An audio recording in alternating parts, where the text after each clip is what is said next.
Ketua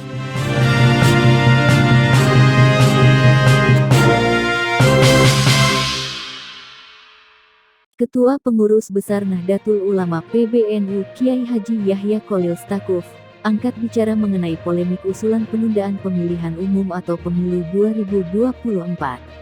Menurut dia, perlu dilakukan adanya dialog secara bersama-sama untuk membahas mengenai usulan penundaan pemilu 2024 tersebut. Mengingat, pria yang akrab disapa Gus Yahya itu mengatakan, ada beragam persoalan yang dihadapi bangsa Indonesia dalam beberapa waktu terakhir. Gus Yahya menuturkan, usulan penundaan pemilu 2024 ini dapat didudukkan bersama oleh seluruh pihak untuk mencari solusi terbaik bagi bangsa ini. Nanti kita lihat apa saja yang perlu dilakukan untuk mengurangi beban bangsa ini, ujar dia.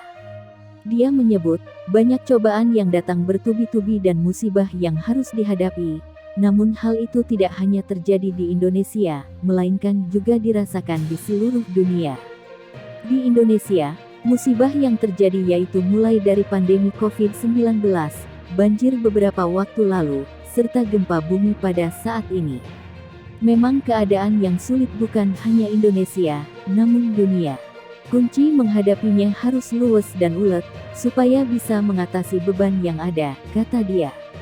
Apalagi, lanjut Gus Yahya, saat ini pemerintah daerah juga terus menyesuaikan diri dengan APBD karena persoalan bencana tidak terjuklak dengan baik dan harus disesuaikan.